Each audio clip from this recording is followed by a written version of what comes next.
So, hi again. Still rumbling on about Haiti. Been wanting to do it for a while, so yeah.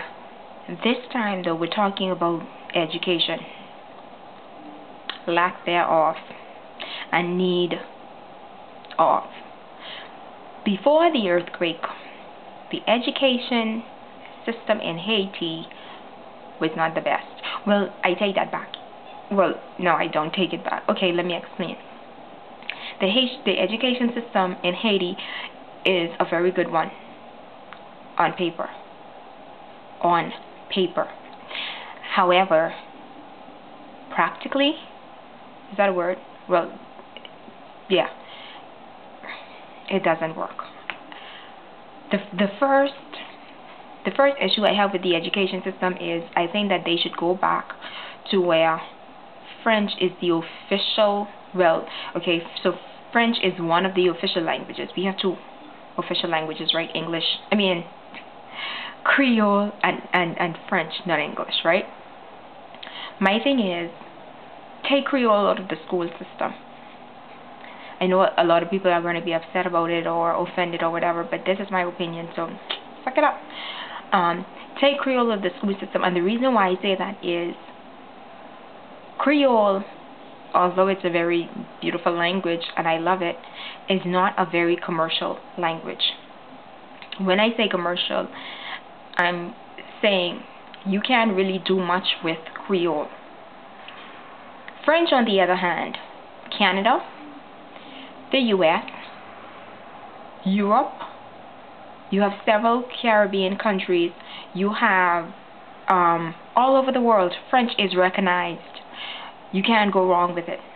So instead of teaching our kids to speak Creole, where if they even cross the border into the Dominican Republic, they can't use it. Well, they can still speak it, but they can't use it commercially. Why not teach them French?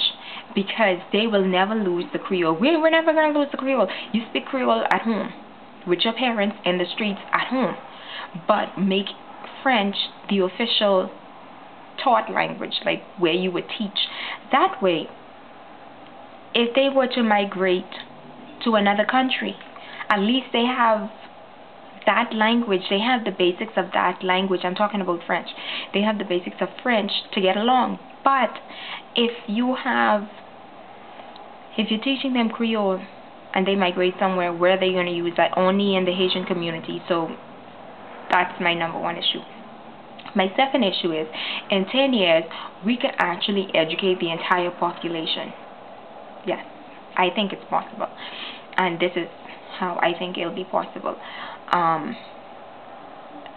Okay.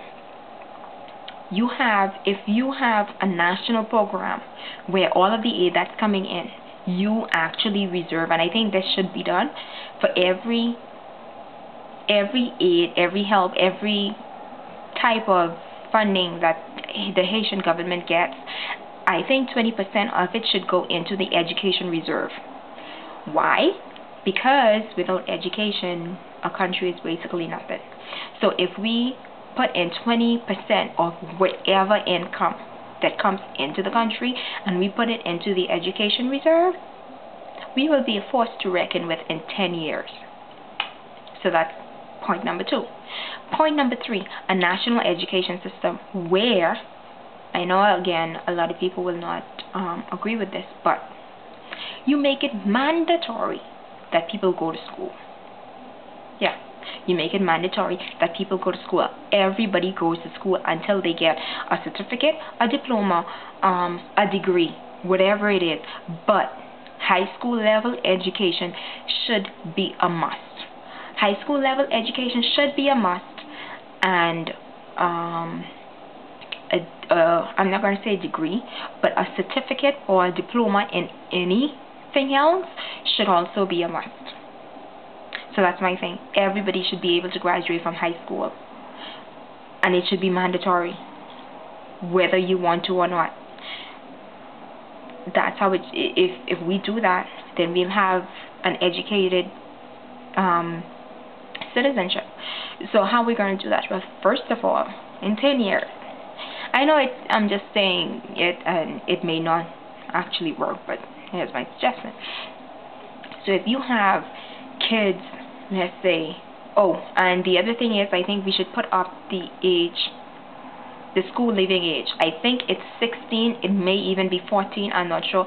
Put it up to 18. Keep the kids in school. Put it up to 18. So here's what I was suggesting. Here's what I'm suggesting. 8 a.m. to 4 p.m. From your, I want to say 5. Between the ages of 5 and 18, you are in school. No excuses, no ands, ifs, or buts. You are in school from 8 to 4. You give them a break. So from 5 p.m. to 8 p.m., parents are in school. Well, I wouldn't say parents because some people are not parents. But from ages 18 to, let's say, 30, they are in school. So that way, you're training the next generation. If they are in school, and when I say in school, technical and vocational, whatever it is, taking some form of classes, make it mandatory, make it a national service, that everybody 30 years old, between 5 and 30, that bracket right there is in school. If you have that, you can't go wrong. Okay, so that's point number 3. Point number 4. Could we please revise the curriculum? It needs to be updated. It needs to be upgraded. We also need to keep up with what's happening around. Like, I think a lot of people want to go to Haiti, but like, I've looked at the websites to say where I can go and work for, not the government, but whoever else, and teach for a period of time, right? You could go from 6 weeks to 6 months or 2 years, however. But we can have a foreign exchange program where if you're qualified, or college students, you know, my sister's in France right now. She's not a college graduate, but she's teaching English in France. So why can't we do the same thing? We give them free accommodation, free food. Food is never a problem in Haiti, believe it or not. You give them free room and board, accommodations, whatever you want to put it, and free food. And the only thing they have to do in return is teach whatever it is that they're able to teach. And you could run this program through the various embassies. I mean, we're paying them, so they might as well do something. Let them send out applications, and whoever it is, well, not whoever it is, of course, you're going to do background checks and all of that, but whosoever is willing and is able and wants to come and teach, let's do that. Let's start from the basics. So that's point 4. Point 5. Back to the National Reserve for Education. If the 20% that from whatever income comes into the country is put into a National Reserve for Education, we should have money to build schools. Because you know what? A lot of the schools that are built in Haiti are not even built by the government. They're built by NGOs, non-government organizations. They're built by churches. They're built by missionaries. They're built by independent people, just people who want to build schools. So if we have those 4 different entities willing to put their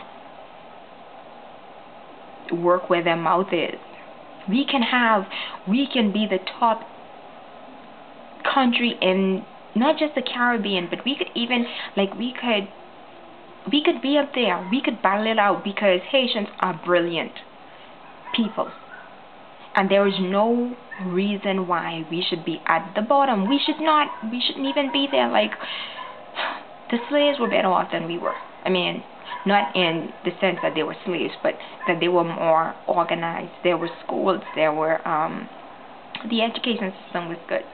So that's my points about education. Again, these are just my ideas. I doubt anybody will actually listen to them, but it's a start. So let's see how we can once again rebuild and restore our country. All right.